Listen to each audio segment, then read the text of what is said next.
কুরআন চলার সাথী, কুরআন গোরেরি বাতি, কুরআন পথের ঠিকানা।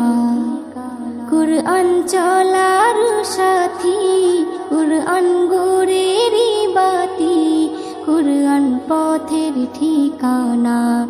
যে জন পড়ে কুরআন খাঁটি হবে তার ঈমান, পাবে আল্লাহর করুণা।